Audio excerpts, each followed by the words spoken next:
Our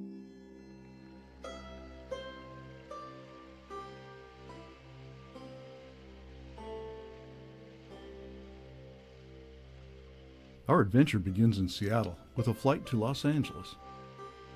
We're in LA specifically to fly on a Singapore Airlines A380. Our next stop is Tokyo's Narita Airport. We have a chance to stretch our legs while they change crew and refuel. Then it's back on board for the next leg. From Tokyo to Singapore, it's another 5-hour flight.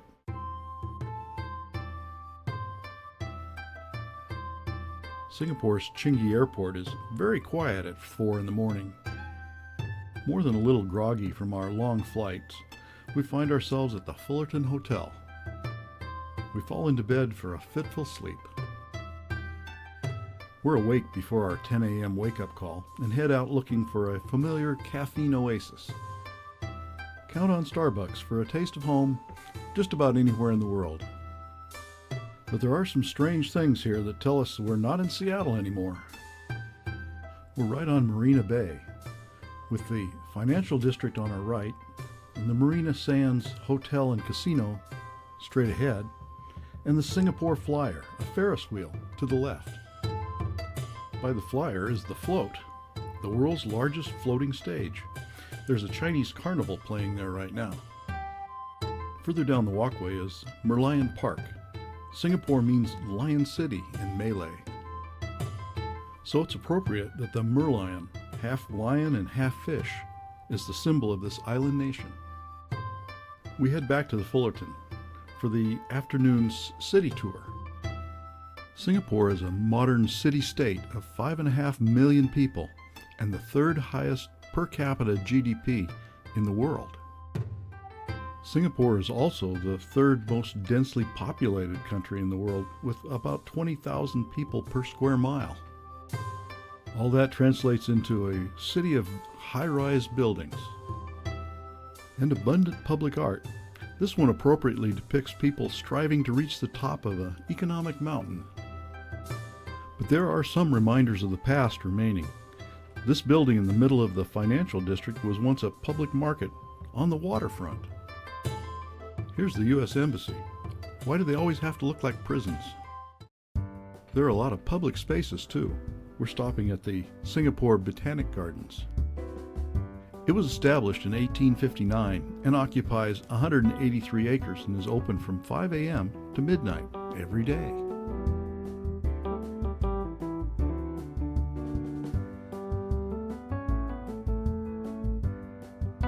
Hybridization of orchids was pioneered here prior to World War II. Today, Singapore is one of the world's top centers for commercial orchid cultivation. So it makes sense that the orchid is the national flower of Singapore, and that the National Orchid Garden is a main attraction here. The collection contains more than 1,000 species and 2,000 hybrids.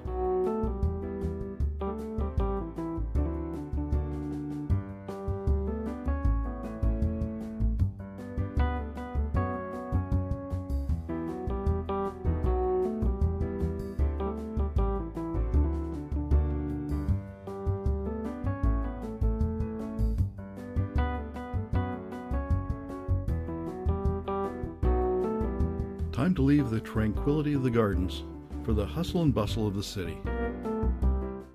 The writing on the Tikka Center highlights the ethnic diversity of Singapore, with 4 official languages, from the top, Malay, Tamil, English, and vertically, Mandarin.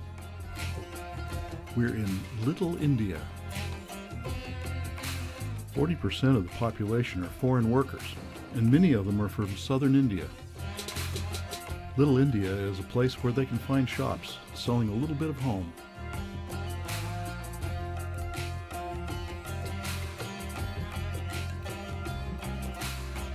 But some concessions have to be made.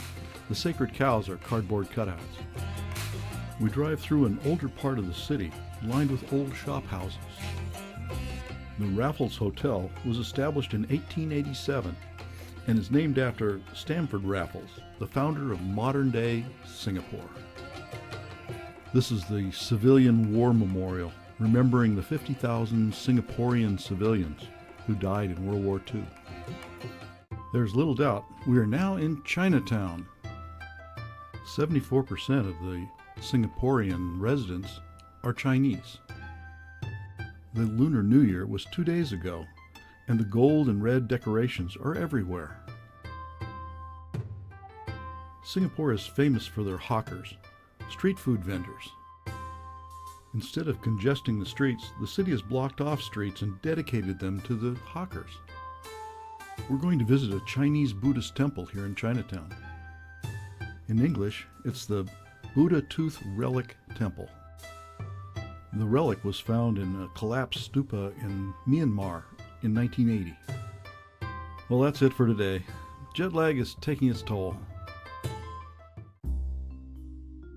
After breakfast, we take a short walking tour, including Merlion Park.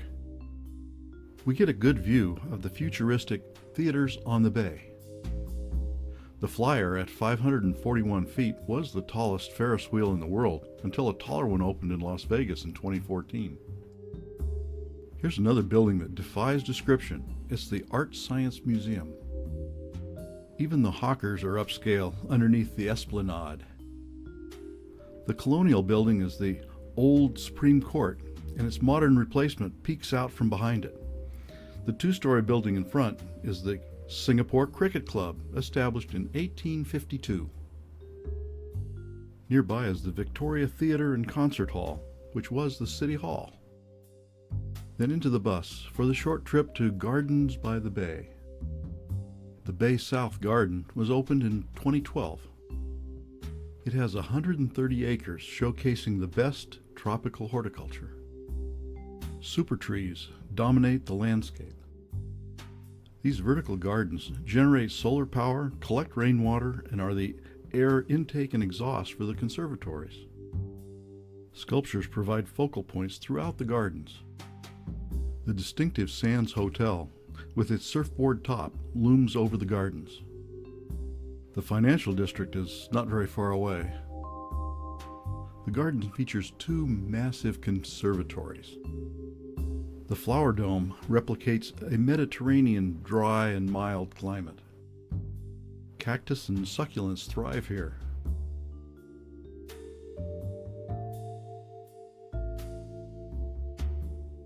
The gardens are decorated for Lunar New Year. It's the year of the goat.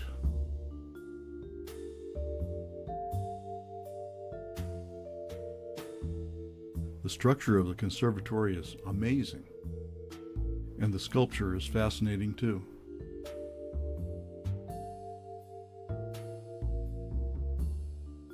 On the lower level, flowers bloom in profusion.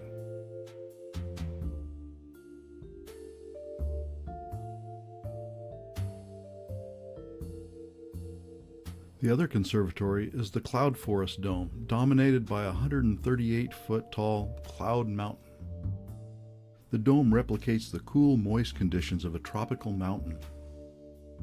The humidity is provided by a 115-foot waterfall. Bromeliads, anthuriums, and carnivorous plants flourish on the mountainside.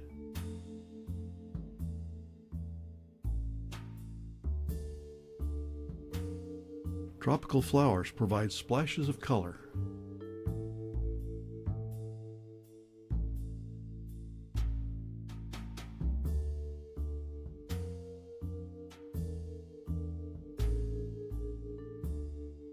Mysterious totems add to the jungle feel.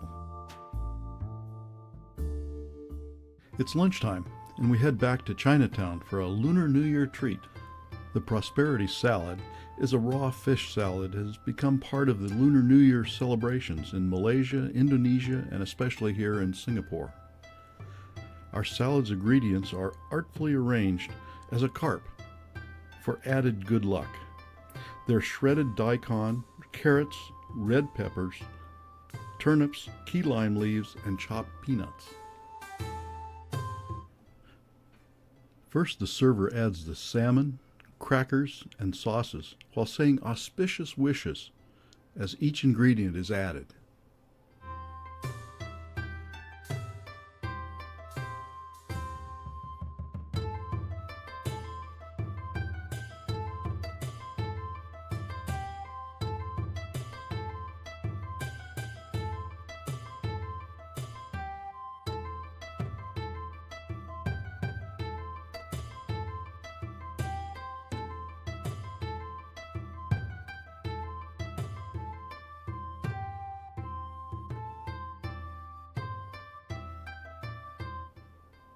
Then we're invited to toss the ingredients together into the air while saying auspicious wishes. It's believed that the height of the toss reflects the height of the diner's growth in fortune. So the diners are expected to toss enthusiastically.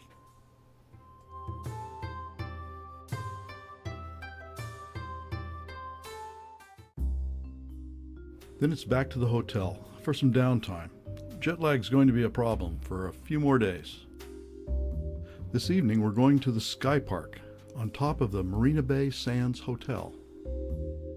From the observation deck, we get a panoramic view of the city.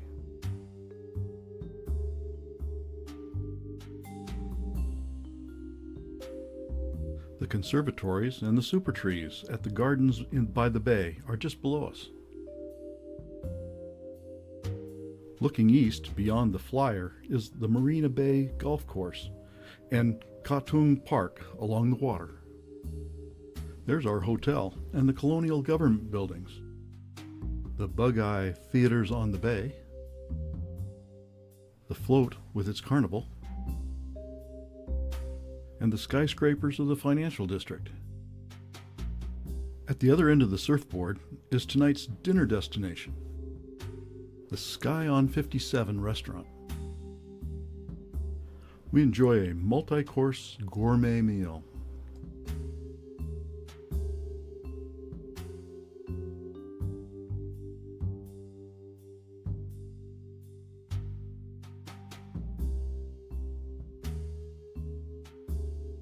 But the real drama was right outside our window. This young man proposed marriage with a ring on one knee between the lobster and the lap me fang. And with a setting like this, how could she say no? Then back to the hotel. We've got a travel day tomorrow. We arrive at Seletar Airport to meet our chartered aircraft. And there it is, our Gulfstream G550 that will take us to Yangon, Myanmar. Before long, we're in the air, leaving this very pleasant city behind.